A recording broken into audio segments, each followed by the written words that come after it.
यह बात तो आप सभी जानते हैं कि हिंदू धर्म में विवाहित महिलाएं मांग में सिंदूर भरती है। इसे सुहाग का प्रतीक माना जाता है। सिंदूर भरने की परंपरा सदियों से चली आ रही है। मान्यता के अनुसार देवी पार्वती ने अपने पति के सम्मान के लिए अपने जीवन की आहुति दी थी, जिसके कारण सिंदूर देवी पार्वती का प्रतीक है।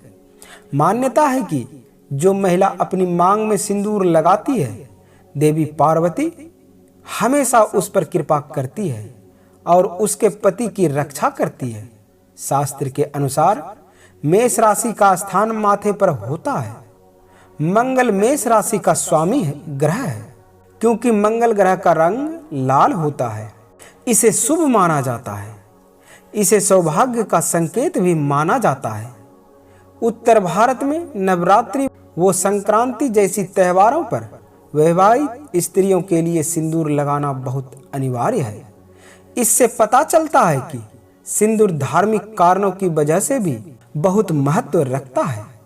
सिंदूर लगाने का मनोवैज्ञानिक कारण, सिर के मध्य भाग में सिंदूर लगाया जाता है। इस बिंदु को महत्वपूर्ण और संवेदनशील माना जाता है। इस जगह सिंदूर लगाने से दिमाग हमेशा सतर्क और सक्रिय रहता है।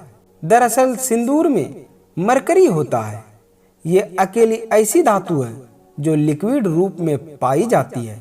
यही वजह है कि सिंदूर लगाने से शीतलता मिलती है और दिमाग तनाव मुक्त रहता है।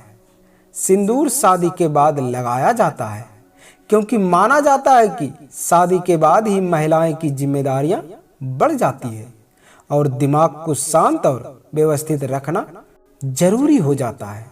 इसलिए सिंदूर लगाने की प्रथा बनाई गई है।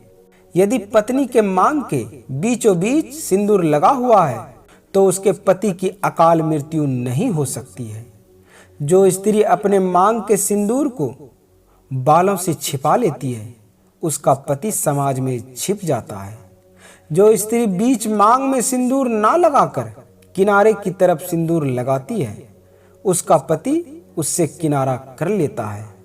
यदि स्त्री के बीच मांग में सिंदूर भरा है तो उसके पति की आयु लंबी होती है। रामायण में एक प्रसंग आता है, जब बाली और सुग्रीव के बीच युद्ध हो रहा था, तब श्री राम ने बाली को नहीं मारा। जब बाली के हाथों मार खाकर सुग्रीव श्री राम के पास पहुंचा तो राम ने कहा कि तुम्हारी और बाली की शक्ल एक सी है, इसलिए मैं भ्रमित हो गया। अब आप ही बताइए, श्री राम के नजरों से भला कोई छुप सकता है क्या? असली बात तो यह थी, जब श्री राम ने यह देखा कि बाली की पत्नी तारा का मांग सिंदूर से भरा हुआ है, तो उन्होंने सिंदूर का सम्मान करते हुए बाली को नहीं मारा। दूसरी बार जब सुग्रीव ने बालियों को ललकारा, तब तारा स्नान कर रही थी। उसी समय भगवान ने देखा कि मौका अच्छा है और बाण छोड़ दिया। अब आप ही बताइए कि जब मांग में सिंदूर भरा हो तो परमात्मा भी उसको नहीं मारते, फिर उनके सिवाय कोई और क्या मारेगा? यह प्रस्तुति मैं इसलिए कर रहा हूं कि आजकल फैशन चल रहा है सिंदूर ना लगाने की, या हल्का लगाने की, या बीच मांग में ना लगाकर किनारे लगाने की। मैं आशा करता हूं कि मेरे इस प्रस्तुति पर आप लोग सिंदूर का महत्व समझ गई होंगी और अपने पति की लंबी आयु और अच्छे स्वास्थ्य के लिए अपने पति के नाम का सिंदूर अपने मांग में भरे रहें। जय महादेव।